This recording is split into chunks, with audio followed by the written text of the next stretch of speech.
Ladies and gentlemen, welcome in and welcome back to the WTP Sports Podcast. I got my main man, the legendary Ohio native, Mr. Robert Brown. How you doing this morning, my man? Man, I'm doing fantastic on this Saturday morning, ready to get into everything that Saturday has to offer for us today. We got our fantasy football draft today. We're going to dethrone my man post game, who was our national champion last year, or our champion last year. Yeah, I'm excited about the fantasy football draft for sure, man. It's like and so it begins. You know what I mean? Like, another title defense for me, and I'm definitely looking forward to drafting with you guys later on today. So, man, I mean, college football. We ran through a lot of rankings lately. We starting to get the team previews going. Man, how do you feel today, specifically about the Texas Longhorns?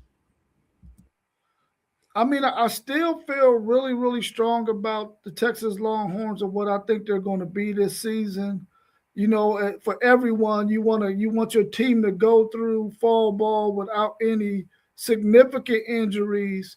Of course, Texas has some little minor injuries with some of their key players on the left side of the line. And then, of course, we hear that Ty Anthony Smith is no longer with the team. The junior linebacker that we expected to have or do big things this season. But overall, I think Texas is figuring out who their 2 and 3 deeps are going to be. They got a lot of talent on their roster, and right now it's an opportunity for some players who may not have been getting some reps to get an opportunity to show the coaches what they can do, what they understand about the scheme, with a possibility of them getting some playing time down the stretch. Because if you plan on winning the national title, that means you're going to play 15 to 16 games, and you want to have players who can give your starters some valuable minutes of rest. And I think Texas has that on their roster. For sure, man. I'm excited about your Longhorns myself. Yeah, just a quick question for you guys before we get started, my man. Like, how confident are you when it comes to the Ohio State game?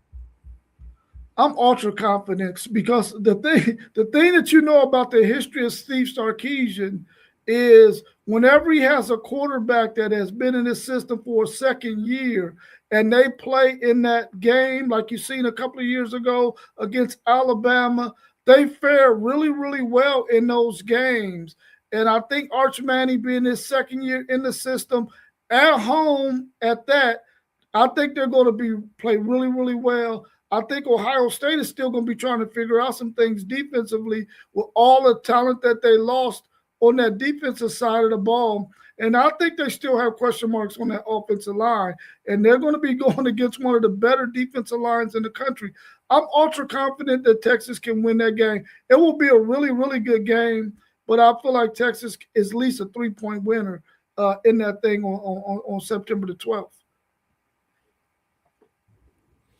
No doubt about that, man. Shout out to Leonard Phil in the trap, or excuse me, in the chat. I'm thinking about fantasy football, man. He said yes, so right. So he agrees with you heavy on that right there, brother. But I got some questions for you, man, and we can go ahead and jump into them. So, a Colorado judge issued a restraining order allowing the class of 2022 athletes to return for a fifth year. How you feel about that ruling, man? I got some thoughts on that, but I want to start with you. How do you feel about that ruling? Well, I mean, I think the NCAA put it out there in a way that this would be allowed to happen. And you got this judge who decided to reinstate some of those players from 2022. I feel like this: if there are players who did not get drafted, did not sign a contract to teams in the NFL, and they want to come back. In a sense, I feel like, hey man, let these young people make some more money so that they can help because they probably don't have a future in football after this point. But then on the other side, I'm thinking about the kids who are already there, who have been fighting all fall camp to solidify themselves at the position that this player might be coming back to. So all in all, I hope that I don't like the rule. I'm going to say that I don't like it. You had an opportunity to go to the NFL. You didn't make it. Go ahead and do whatever you got your degree in, if you got one, or find you a path somewhere else. I don't like it. I'm on to say that those guys need to go on and live their lives and leave this football thing alone. Unless you're gonna go to the Canadian League, you can go do that. Do it, see, one of the things that bothers me about the ruling is the timing of it. School starts Monday. Training, we've been through training camp, fall camp. People are battling for positions, like you mentioned. It's the timing of it. The timing of it just doesn't sit right to me. It just comes off as stupid. I'm trying to think back, and I'm like, man, when did this start? Because maybe if this started sometime around the national champion or after the national championship game, maybe I feel a little better about it. I don't know if I like this, man. I just don't. These guys have not been.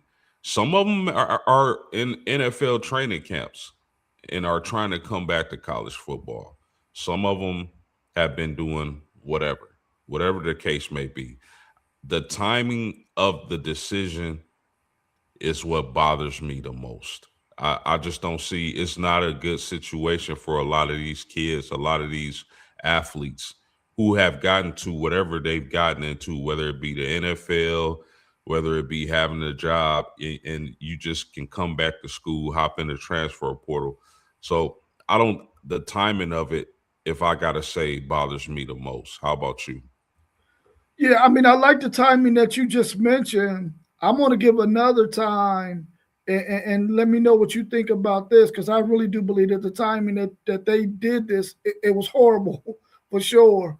But I mean, I think there should be something in the writing where if you don't get drafted and you're an unrestricted free agent and the team does not sign you, then you got a fifth year that you could get, you can go back to your school and you can be there for spring quarter or whatever, and go through spring. I mean, not spring, but summer uh, uh, session, and do summer conditioning and all of that stuff, and be back with your team. If it doesn't work out for you for the NFL, but if the minute you touch an NFL field and you doing OTAs and all that, and you sign the contract, I think that should be it for you. But like I was saying earlier, if it's a situation where the draft happens, you don't get selected where you want to, you should have an option to go back to school and be there for the summertime. And then that'll you can be with that team all through fall ball and all that stuff. I would like that timetable as well. I like yours even better, but I like that timetable as a solution too. Yeah, bro, that's kind of absurd to me. Like, you on a practice field for an NFL team, maybe trying to make a team, maybe trying to solidify your place on the depth chart, maybe make the team, whatever the case may be, man. And you look at your phone and a judge reinstates you, and it's like, okay, y'all, I'm going back to college football. Yeah, it's crazy, man. That doesn't make any sense to me, man. And we would love to get y'all thoughts on this situation in the chat.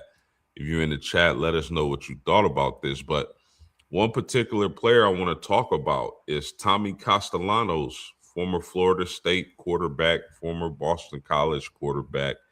He enters the transfer portal, and word on the street is, Rob, Texas Tech is the favorite to land him. Now, if he transfers to Tech and um the situation at quarterback with Brandon Sorsby leaving, could you see Tommy Castellanos actually winning this quarterback one job at Texas Tech? Man, he could possibly win the job. That I will say that he's talented enough to possibly win the job. But if I'm Texas Tech, dude, you just went through the whole Brendan Sorsby thing at quarterback.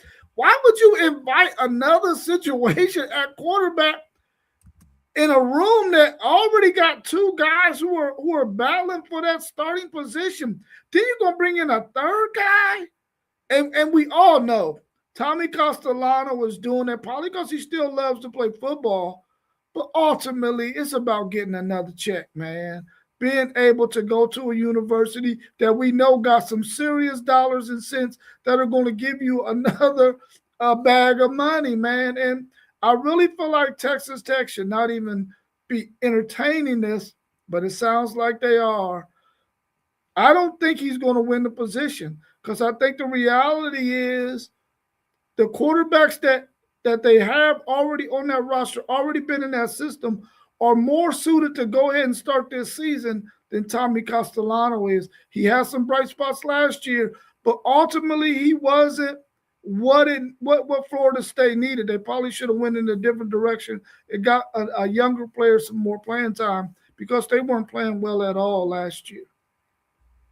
For sure, man. Shout out to Andres Mogul. We appreciate you being here, homie. And shout out to another living legend. This one from the good city of South Bend, Indiana. Mr. Wiz, my pop. How you doing this morning, Pop? Hope all is well.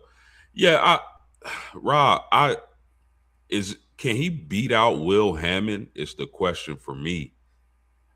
How is he in football shape? I never was like blown away by Tommy Castellanos. I do believe he brings like a Russian element to the quarterback position that could benefit Texas Tech as they try to make the college football playoffs again, possibly even win the Big 12. We know that defense is going to be lights out. But it's just interesting, man, because for you to for the news to break that Texas Tech is the favorite to land Tommy Castellanos, that means there's been communication between Texas Tech and Tommy Castellanos and his representatives, right? So are they is Texas Tech confident in Will Hammond? That's what pops up in my head. Like, are they confident in their quarterback room? Do they think Tommy Castellanos could take this team further? I don't know. Let us know what you think in the chat because that's very interesting to me. I wasn't the highest on Tommy Castellanos. He had some good games, but all in all, I don't think he's one of the better quarterbacks and available. But we'll see what happens, man. You got any closing thoughts on Tommy Castellanos to Texas Tech? Go get your job, bro. Go get your job. Or start a business. Either or. That is crazy, man. That's really interesting. That's something I got my eye on because that could shift the Texas Tech or the Texas Tech BYU Houston that Big 12 league, depending on what happens at the quarterback position. Let's talk about an SEC guy, Diego Pavia. I think he was in college for 7 years. Was it 7 years? I know he was in the class of 2020, 6 or 7 years, whatever case may be. But does he have a good case to come back to college football? And would you want to see him come back to college football? I'm gonna say he does not have a good case, but when you look at this ruling, yeah, he has a good case. I do not want to see him get back in college football. I think that thing is done. Like you said, he's been there 7 years or at least six, and he got the COVID year. So that already gave him an extra year. He's already been in college long enough to where he's done all that he could possibly do for NFL scouts to be able to see what kind of talent he is. He's probably not an NFL caliber quarterback. He need to also go ahead and go on to the next chapter in his life. We really loved what he did at Vanderbilt. We got those memories, but it's time to move on from that. And I think Diego Pavia should go ahead and leave that alone. I know all these young people want to go ahead and try to get as much of that bag as they can. if it's possible, yes, he should petition to get another year because you got an opportunity to go chase some money. But all in all, I think the ruling should be no on Diego Pavia. Now, see, Rob, I agree. I think the ruling should be no, absolutely not. But do you think they will say no? Because these lawsuits is crazy in college football, man. Like these guys are having lawsuits and then they're ruling in their favor. So I mean I don't put it past the judicial system to let a guy like Diego Pavia have another swing at college football. Do you think the judicial system is going to side with Diego Pavia on this? I think there's enough evidence for them to say, no, Diego, you've exhausted your eligibility. Because if you look at the history of Diego Pavia going up against the NCAA, there's enough evidence there to say, man, you done wore out your eligibility. And I think they'll rule in favor of the NCAA to say, no, Diego, you ran out of eligibility. You can no longer play college football. See here, I agree with you. I agree with that 100%. I don't even think he should be thinking about coming back to play. I know he was cut by the Baltimore Ravens. Hopefully, he gets another opportunity to make a roster or a practice squad, whatever the case may be. But one of the things I've heard they're trying to do in his case is I played years at junior college. So that shouldn't count towards my eligibility. Do you think that's like something where he can, a little crack in the armor where he can get back in, or do you think they're gonna throw it out ultimately? I think ultimately they're gonna throw it out. Like I said earlier, just too much. There's already too much evidence there. There's already too much that they've been through with Diego Pavia. Obviously, they're not gonna go back on their decision. In my opinion, I think the courts probably has something to do with him trying to get it before the NFL draft, and it didn't happen. So I think they're going to side with whatever the decision was that forced him to go ahead and declare for the NFL draft. They're going to go that way. I don't think they're going to mess with that. It's too muddy. Yeah, definitely for sure. Shout out to the living legend, the West Side living legend from South Bend. He says it's getting crazy, like the legend says, go get a job. He also says cut early, CFL may be his ride. Yeah, man, I don't want to see it, but I wouldn't be surprised if he found a way to get back into college football. I hope that doesn't happen. I think he needs to move on, man. He gonna be 35 playing quarterback in college football, man, if they let this stuff continue. He also said he was a Heisman winner. He was at the Heisman dinner. Oh yeah, yeah, he was for sure, for sure. For sure. Like his game, I definitely think he's a college football quarterback. I don't know about NFL, but I mean, at some point, man, it's just time to move on. You can't be at college forever playing football. So, Mr. Brown, one of your rivals, Oklahoma, Brent Venables, he signs a new 6-year deal to stay with the Sooners. And I don't know what to think about this because I like Brent Venables, but I don't think he's been great at Oklahoma. He had a good year last year. I don't know if he's going to be able to meet expectations. If you were Oklahoma, would you have signed Brent Venables to this new 6-year deal contract? I would not. They already gave him one extension. Okay, that one extension, we're into it probably right now. This one is going to go to 2031. Why would you do that when he hasn't shown you that he's going to be able to win the freaking SEC championship game or even be in it? I really feel like when you look at Oklahoma and you look at what is in the SEC, Do we really feel like they're ever going to be able to out recruit or out portal Georgia, Texas, Texas A&M? Now LSU got Lane Kiffin. You know they're going to fall behind them. Alabama. I mean, I just feel like, and even though they got Alabama last year during the regular season, then they lost to them in the playoffs. I really don't feel like it was warranted for them to give him another extension. I really feel like you put yourself in a bind. Now, I understand that you want to have stability there for players who are looking at your program. But to me, it's Oklahoma. You're always going to be able to get some recruits. Now, it's going to be a little tougher now that Texas Tech is some good. Texas A&M is playing really good. Texas is playing good. You got LSU all in that same corridor who are vying for some of those talented players, not to mention people on the outside like Notre Dame and Ohio State.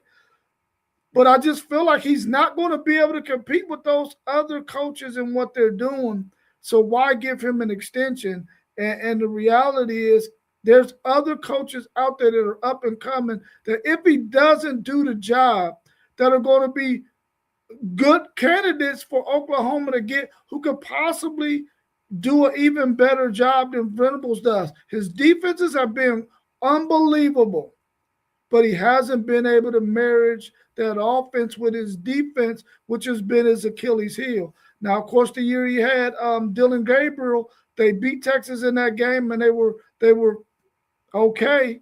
But I don't think that they should have gave him an extension. Not yet. He hasn't proven that he deserves an extension, at least not that second one. I agree. Shout out to the legend. He said he will be fired and they will buy him out. He can't win in that SEC. When when I look at Brent Venables and his with his tenure at Oklahoma, it looks very Brian Kelly-ish. That this is something Brian Kelly would do. 6-7 in 2022, 10-3 in 23, 6-7 in 24, and then last season he's 10-3. I mean, it's mediocre. It's mediocre at best. And I like Brent Venables. I think he's a good coach. I don't know if I can call him a great coach. His defenses normally are awesome, but I just think teams are jumping the gun because, and we'll get to this, so I don't want to talk about it, but I just don't understand. Like, is he? I agree with you 100%, Rob. Is he going to out recruit these other SEC teams? What was it that triggered the administration to say, okay, Brent, we love what you're doing. We're going to sign you to another contract. Like, I don't get that part, because if you were going to do this, I would want to see what kind of team and how he fared this current season before I ponied up on him. But that's just my thoughts on it. I mean, I can't blame the man for the job security, right? Right. Yeah. Yeah. Yeah. But speaking on that, does this mean Oklahoma will not part ways with Venables if he has a bad year this upcoming season? I mean, I really feel like they put themselves in a bad position now, because now the buyout is going to be even more because you extended this guy.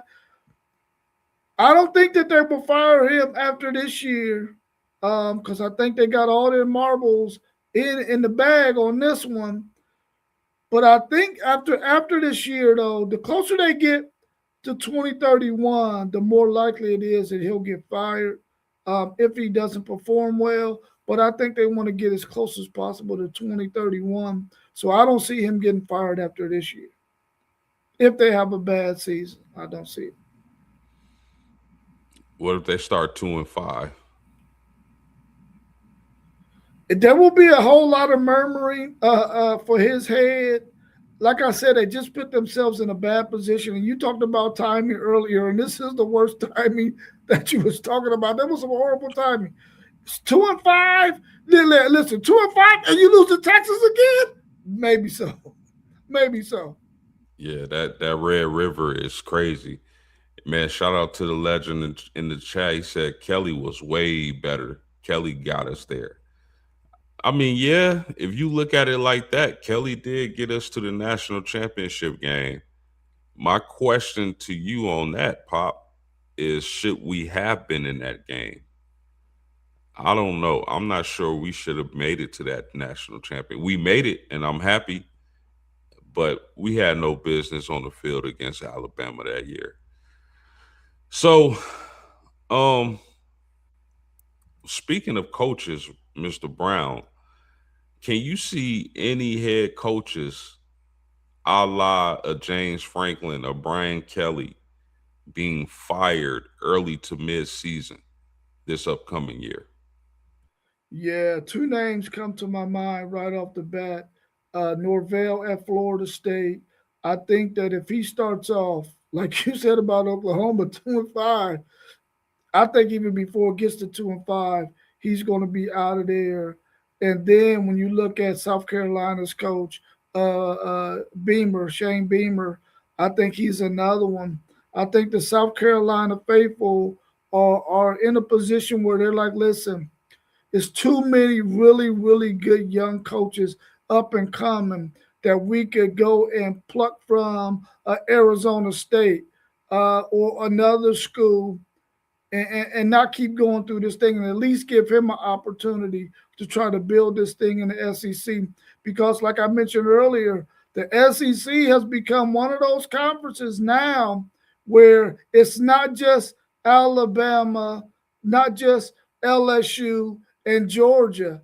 Now you throw in the Texas in the mix. Now Texas A&M. Since NIL has become what it's become and the transfer portal has become what it's become, you can't afford to fall further and further and further back because these teams have serious backing, moolah, and they got their rich history. So South Carolina is really in a bind right now, and I think that they'll probably have to, especially you got Lenore Sellers, you better make something happen. And you got that dynamic wide receiver. You got a good defensive end that's on that team too. You got to make something happen. I don't think they're going to be in the top 5 or 6 in the SEC. So I think he's probably one of those ones that's going to get the axe early on. Let me ask you this, man. It's it's a few coaches, excuse me, that I think are kind of on the hot seat coming into the football season. From a scale of 1 to 10, 10 being the hottest, I want you to tell me how hot their seat is. Mike Norvell, scale 1 to 10. Oh, it's 10. It's 10. He on fire, huh? He's on fire, yes. How about Lincoln Riley? Oh, Lincoln Riley has got to at least be a 7, possibly even an 8. Do you think he has to make the college football playoffs to keep his job? I'm a firm believer when you bring in a former head coach and a defensive mind like Gary Patterson, and you do not make the college football players now they're in a really tough conference, but he has to make the college football playoffs, man. Otherwise, bro, it's really gonna be hot. Because the reality is, they're not complaining about his offense; it's his defense. And the murmuring I'm hearing is because he doesn't practice well defensively, and he doesn't give his defensive coaches the leeway to teach the defense like they need to be taught. Bro, this all I'm gonna say about Lincoln Riley. They played Notre Dame last year in South Bend in the rain, bad weather conditions, and they were playing two high safeties against Jeremiah Love and Jadarian Price, bro. Unbelievable. My pop give him a 6. How about Dave Aranda? Ooh, Dave Renner got to be at least a 9. Listen, all his chips is pushed into the middle of the poker table on DJ Lagway, bro. It's got to be a 9. 100%. 100%. Bill Belichick. Ooh, it's North Carolina though. You know what I'm saying? North Carolina ain't never gonna be no football school. And you got a big name like Bill Belichick. You probably don't. I'm gonna say five, five for Belichick. 5 for Bill. Okay, how about Luke Fickle? Oh, Fickle, that's a good one. I thought Luke Fickle should have been fired. I'm gonna say nine on Luke Fickle. And it's Deion not gonna Sanders. be easy for them either because they in the Big Ten and they got a schedule that's not gonna be the easiest. A lot of people think the reason why Luke Fickle was so successful at Cincinnati was because of his coordinators, being Yeah, Marcus yeah. Freeman, Mike Denbrock. A lot of people think that's the reason why he was so successful, and it makes sense because obviously he doesn't have those coordinators anymore. How about Deion Sanders, prime time? Man, Dion. I'm gonna be honest with you, man, and I like Deion Sanders. He's never going to be able to be what he needs to be at Colorado. They don't probably don't want to fire him because of the name and the brand, but he's not producing the results on the field. I think he's about an 8 or 9 as well. Really? So that's Yeah, pretty hot. yeah, that's I pretty don't, high. I don't think as long as he doesn't go out and win 2 or 3 games, I don't think they want to fire him, Rob. I honestly I, don't. I agree with you. They don't want to fire him. I think they're just going to have to, because for one, I don't think he wants to settle for mediocrity. And I don't think Colorado, and I said this when he first got there, Colorado is never going to be a place that's going to be world beaters. He had his son and he had Travis Hunter first year in the Big 12, and they were able to make a little bit of noise. But when we seen they had to play against some of the better teams in that conference, they struggled on that backstretch and end up not making it to that championship game. And I think the writing is on the wall for Colorado. Those players who play for him, they love being there with him and they love who he is. But I just don't think Colorado is a place he's going to be able to produce the greatness that we believe Deion Sanders is. How about Mike Loxley from Maryland? It's Maryland, man. So you know what I'm saying. Who else you gonna get? It's Maryland. They're a basketball school. I would say maybe a 6. 4-8, 4-8 last 2 years. I think his seat is extremely hot for sure. Um, so let's move on, man, and I'm anxious to get your thoughts on this because I'm excited. College football is right around the corner, man. We like a week or two away. Any first game, like not it doesn't have to be nurse. It doesn't necessarily have to be week 0, but any first game of the season matchups that you are really looking forward to watching. I'm really looking forward to that Louisville Ole Miss game. I want to see because both of those teams, one of which Texas plays, so I want to see what they're looking like uh, because they face Texas later on in the season. But Louisville is one of those teams that we've been pretty high on. We got them as a top 3 team in the ACC. How they show in this game will give us and I know it's only the first game, but it will at least give us a projection on what they might look like later on in the season when they face SMU, which is probably their main contest in the ACC. So that's one for me for sure. Yeah, I thought that was the best, first game of the matchup in college football. I'm anxious to see these Louisville Cardinals, Lincoln Kingholes in particular, because I feel like if he can figure it out and really run the Browns offense, I think the Louisville team can be a playoff team. I really do.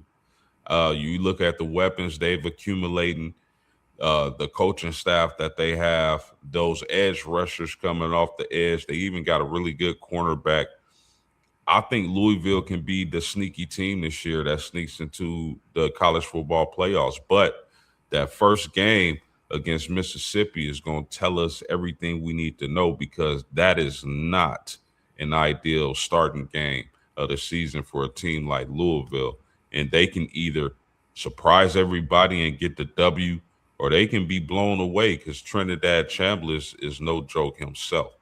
So, what about the North Carolina TCU game? Do you think this is a must win for Bill Belichick?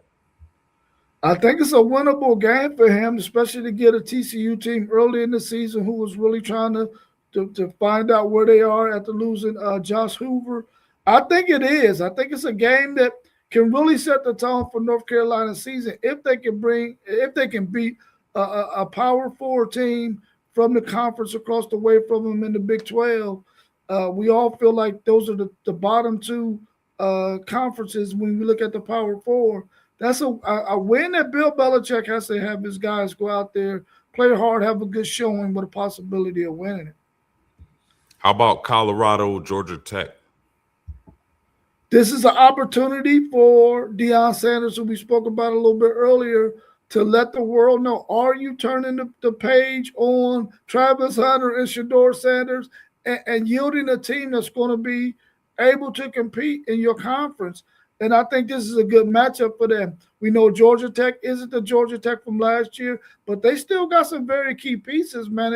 They get Justice Haynes from Michigan, who was at Alabama before that. So they're getting a really talented running back. Can Colorado stop the run and be able to pull out a win there? I think that's a really good matchup as well. Yeah, I'm interested to see that Colorado defense game one of the year. What kind of run defense are they going to have? Can they stifle that running attack that Georgia Tech deploys? The trenches for Colorado is going to be key for me. I don't think Colorado is going to be a 10-win, 9-win team.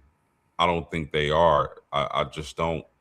But I want to see what those trenches look like, because if those trenches are anything close to being solid, then I think Colorado is going to be a player in the Big 12. Not to win it, but to finish in the top five, I think they can with that go offense, Julian Lewis, Danny Scudero, and guys like that.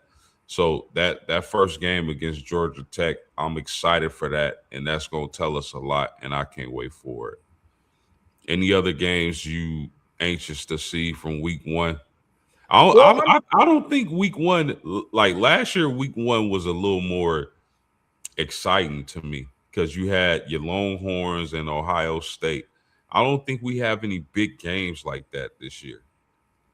no, I mean, last year we thought the LSU Colorado game, I'm not Colorado, Clemson game was going to be good, and we have that again, I think, this year. But that game wasn't any good, and I don't expect it to be much better this year. But that Friday slate, I'm very interested in that Friday slate because you get to see a glimpse of Darian Mensah in Miami against Stanford. You get to see this USC team that we talked about earlier against Fresno State. So I'm anxious to see those two. There's another game on there. I think it might be Oklahoma and somebody that Oklahoma is playing. So that Friday slate is going to be a really interesting slate to at least get a glimpse of what some of these teams look like, and they're not all crowded around a Saturday slate. So I'm anxious to see what that Friday slate turns out to be. I'm pretty sure we're gonna break this game down, but I'm curious to know your thoughts on it. Like, how do you see that LSU Clemson game going? Man, it's I really feel like not Lincoln Riley, but Lane Kiffin is one of those coaches that, and also Dabo Sweeney, one of those coaches that they are going to go into this game to look to try to embarrass their opponent. So I think that LSU is probably the better team, especially if that quarterback is healthy. His name slips my mind right now. But if he's healthy and he can go, I think that LSU is the better team. A team I'm going to be watching as well because they're on Texas schedule uh, during the back half of the season. But Sam Levitt. Sam Levitt, yeah. I don't know why I always want to call him Will Levis. Um, but Sam Levitt, if he's healthy, I really want to see what they can do. I think it's going to be a pretty boring game, though, overall. Really? I man, Yeah. see the question, like I don't man, like I think Clemson has some talent on that team. They definitely got some ballers. They lack of experience at quarterback bothers me a little bit, but I like the fact that they went out and brought their OC back to Clemson, who was very successful years ago when he was on the coaching staff. Dabo Sweeney goes back and brings him back. So I want to see the effect that has on this Clemson team. LSU, man, we've been talking about LSU all off season. We know the kind of talent they were able to accumulate and keep on that team. Lane Kiffin, Charlie Weiss comes over from Mississippi. I want to say this is the most interesting matchup, first game of the season. I really do because you just don't know what you're getting from those two teams. Is LSU going to be the juggernaut like their talent suggests? And what is Clemson? We just don't know what Clemson is, Rob. Yeah. So you got any closing thoughts on that matchup? I hope they give us a good showing because I'm going to tune in for at least a little bit to see what it's looking like. For sure, for sure. So I I know we had a show on this. I believe Mossberg had a show on this, but I wanted to ask you because as time changes, maybe our opinion changes on certain things. But are there any under the radar quarterbacks that you think is going to jump off this year, a la Trinidad Chambliss? Nobody's seen Trinidad coming. Do you see any quarterbacks like that in college football? Well, I don't know about Trinidad being like Trinidad Chambers, but a quarterback that I'm gonna have my eye on this season comes from that group of five set of teams. When you talk about Owen McCown over there at UTSA, UTSA, I feel like it's going to be one of those group of five teams that we talked about. Louisville possibly getting that spot. We talked about Boise State possibly getting that spot. I think UTSA is another one. And when you think about Owen McCown at UTSA, he started his career at Colorado. He's been at UTSA for the last 3 years. He's thrown for over 10,000 yards. And in his last two seasons, he had 25 touchdowns and 30 touchdowns to only, I think, 5 and 7 interceptions. I really feel like this guy can really take the next step for UTSA and really show NFL scouts and have UTSA in a position because they play a really good schedule. They play some good competition early in the season that's going to help them when they get into conference play. So I'm going to be watching him really closely, man. I mean, you throw for 10,000 yards. Now, granted, he's already played 4 years and got playing time in each of those 4 years. But I think Old McCown is a guy that I'm going to keep my eye out on because I think he has a good chance of being one of those quarterbacks that we're talking about at the end of the season. Not necessarily with the big boys, but we were talking about the group of five teams. Yeah, no doubt about that. That would be Steve and Jelly, peanut butter and jelly, who you talk about for Syracuse. Yeah, Rob, a guy that you know interests me is Drake Lindsay from Minnesota. 6'5", over 200 pounds, rocket launcher for an arm. Man, watching Drake Lindsay from last year, that dude made some unbelievable throws in that pocket. Really, really great to watch. If you like watching quarterback play, the NFL scouts are drooling about him. They're expecting him to take a step forward, and he definitely has to take a step forward this upcoming season because all of his big statistical gains were against bad teams. When he stepped up to play against Iowa, against Ohio State, he looked terrible. And that could be the result of them having a less talented team in the Big Ten. But we'll see what happens this year because I really like Drake Lindsey, his size, his arm strength. He has to work on his pocket awareness and his touch. But man, if you go back and watch Drake Lindsey, the quarterback, starting quarterback from Minnesota, he dropped some absolute dimes, Rob. Dropped them in a bucket down the field for touchdowns. And I think that's a guy, if he's been working, and getting better, he could really take off and not only be one of the better quarterbacks in college football, but improve his draft stock drastically. So Drake Lindsey, Minnesota Golden Gopher, that's a quarterback. I don't think none of the casual fans are really looking at, but diehards like us, we know about Drake Lindsey. Of course, the NFL and their scouts know about Drake Lindsey. So that's a guy I got my eye on. You got anything else, my man? Nope, I don't got anything else on that topic at least. You got anything else you want to hit on?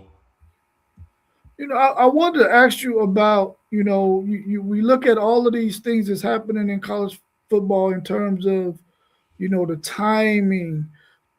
Do you ever think that they're going to sit down and say to themselves, we need to get a committee of people together who know college football's ins and outs, all the quirks and all that, and finally get the freaking calendar together, man? The calendar is ridiculous, and everybody knows it. Coaches are talking about it, but why haven't they been able to sit down and get it fixed? Do you think they just want to keep things the way it's always been because of tradition, or is it all about money? Yeah, I want to think that it's all about the money. Vast majority of the time, you want to know something or know why something is the way it is. You just got to look and follow the money. That's all. The calendar has been a mess, bro.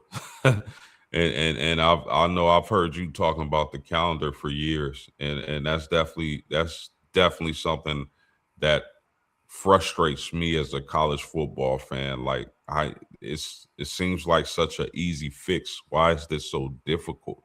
Fix the calendar. Yeah, But I mean, I just don't have much faith in, the powers that be in college football. Like this debate gonna go on for another 3 to 5 years before something is done. I don't know. That's just how I think about it. yeah. It just seems like it's the noise is so loud about the calendar. You would think that would take precedence and they would fix it, but apparently, like you said, it must be all about the money, man, and they don't think that they're gonna want to mess with that. Yeah. Yeah, no doubt about that. Before we get out of here, I gotta ask you, like, who do you see being the top running back at Texas? And not only the top, but how do you kind of see the roles when you talk about Hollywood Smothers and Relief Brown? Well, when they're they're almost similar, but there are a lot of differences. I think third down is going to be Raleek Brown out there because I think he's a better pass catcher and he has more wiggle. But when it comes to first and second downs that Texas is going to look to try to run on either one of those downs, I think it's going to be Hollywood Smothers. I think Hollywood Smothers is going to be running back 1A, and then Malik Brown will be running back 1B. First and second down, I think it's going to be mainly Hollywood Smothers. But when it comes to third down and the dynamics of Malik Brown, man, he's going to give defenses hell. And if you watch Texas back when they had Bijan and Rojo, and then when they had Jonathan Brooks and Jaden Blue, they made things hard for teams because defensively it's hard to match up when you got a running back who can also pass block, you can also get out there in passing routes, and you can move Riddick Brown. You can go from 10 personnel, um, and then go to zeros, and you know what I'm saying, and have nobody in there and put him out in pass routes like they did with Bijan several times, and it's really a nightmare then. I think the book is wide open for Steve Sarkisian because of these two running backs. Yeah, for sure, man. I'm huge on that Texas running back room. I think Willie Brown's your best running back, though. I I think personally he's the do. best too. I think he's the best too. I just in between the tackles on the first and second downs, Hollywood Smothers might be better for what they want to do on first and second down. Yeah, no doubt about that. No doubt about that. I'm not sleeping on Hollywood either. Two really, man, you can't go wrong.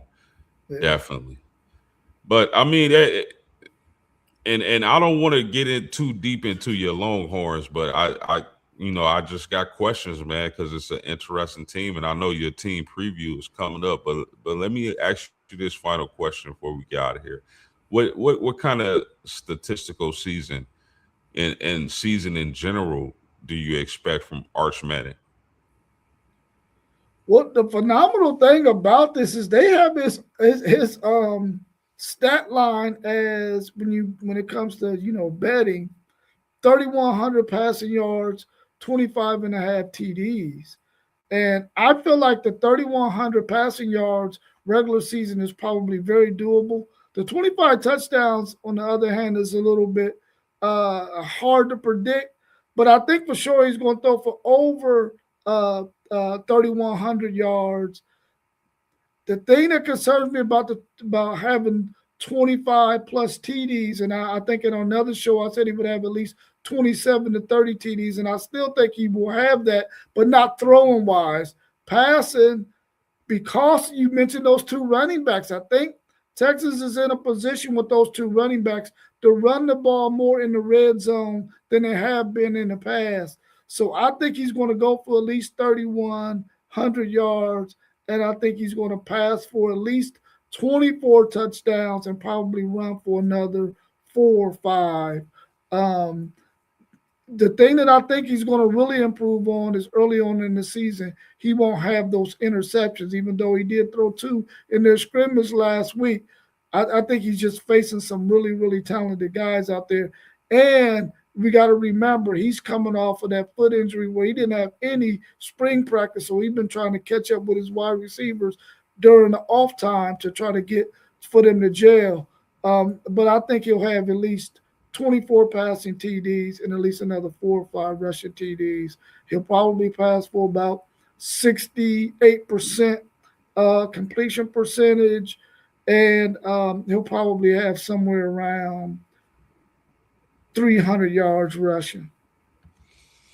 I think those are that's a little conservative, Mister Brown. Those are a It, little. only because of those running backs, bro. Only because of those running backs.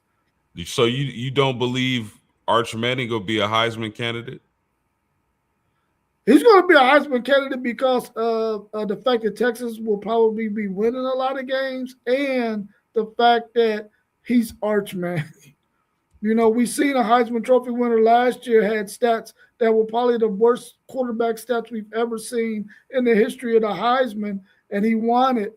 I just think that there's so many talented weapons around him, and because of that running back room, man, they're not going to put as much on Arch Manning as we seen put on him last year.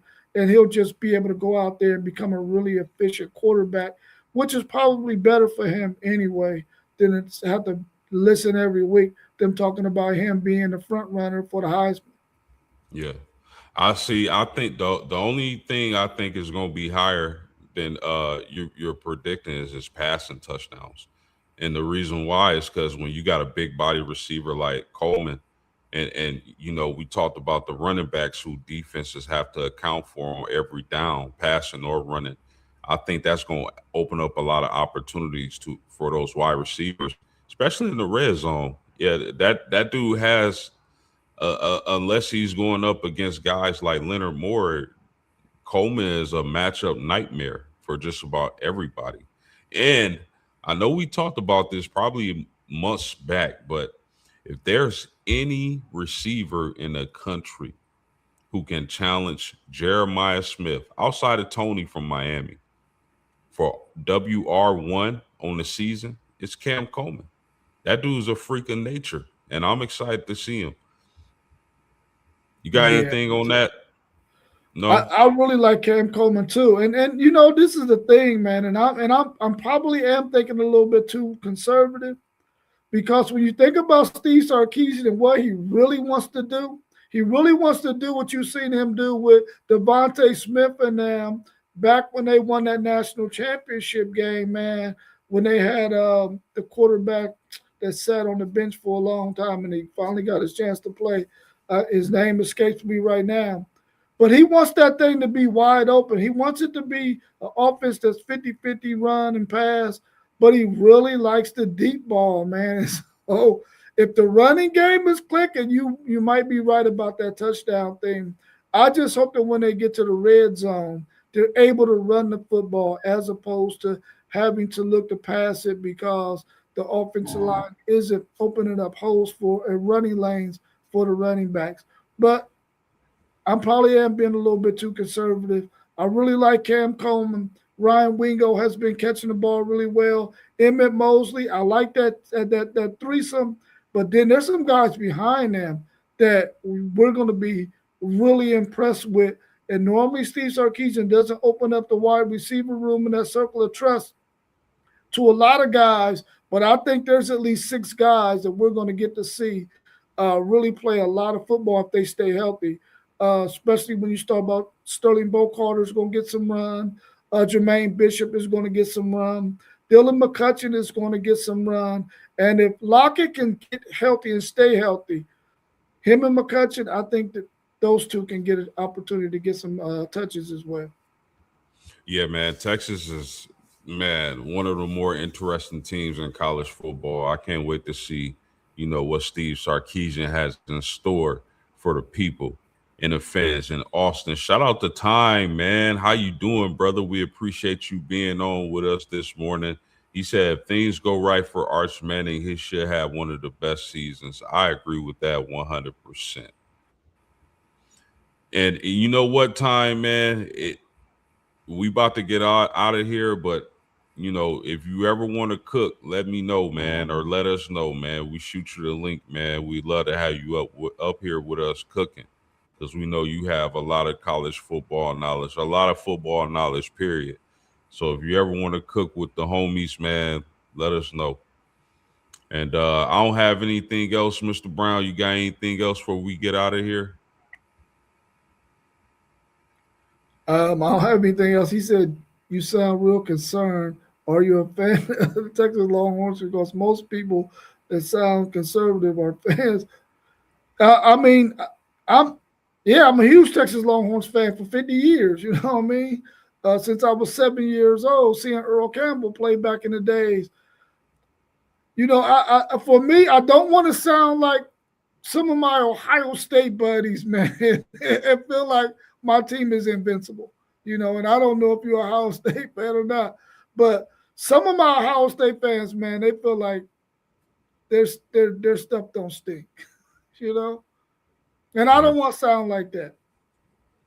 You gonna know exactly what we're talking about because you're doing a team preview with the Ohio State guys tomorrow morning. So, but Time, you read my mind because that's what I was thinking. Like, Mr. Brown don't want to take it there because he wants his team to do well and they got the pieces to do well. So I understand what angle he looking at it from, but I think that Arch Manning and those guys are going to cook. And he also said, "There we go. There we go. Say what you feel. They have an opportunity to win the national championship, sir."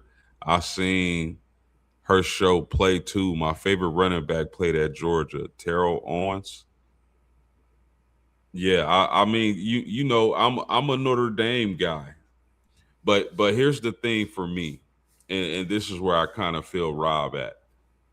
If I feel like Notre Dame has the best team, I'm gonna say Notre Dame has the best team. If I feel like Notre Dame is middle of the pack, I'm gonna say Notre Dame is middle of the pack.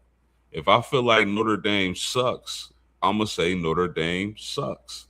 So that's a lot of people think, just because you feel like your team, they'll call homerism because you feel like your team got a really good shot at winning the national championship.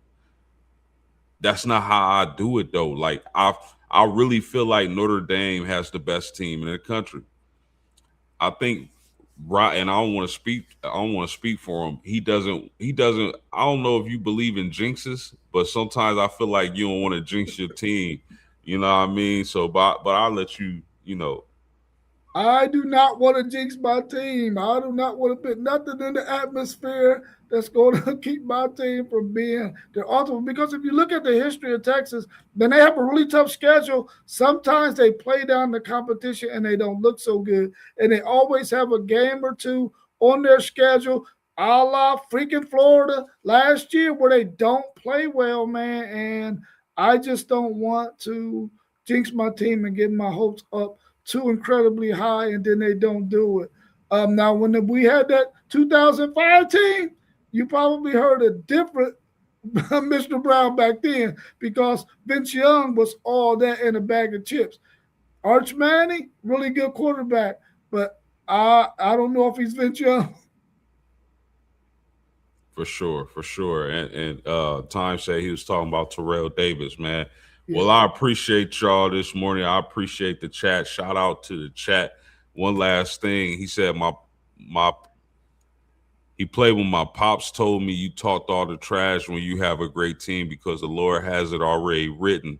There's a chance they can win. There's a chance they can lose.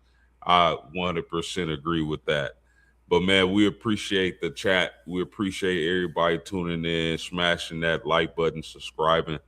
I appreciate the legendary Mr. Brown for joining me this morning. You can check us tomorrow morning at 9 a.m. Eastern Standard Time. Mr. Brown is going to be reviewing the Ohio State Buckeyes and their season preview. And anything else before we get out of here? No. All right, man. As we always do, we out of here. Peace.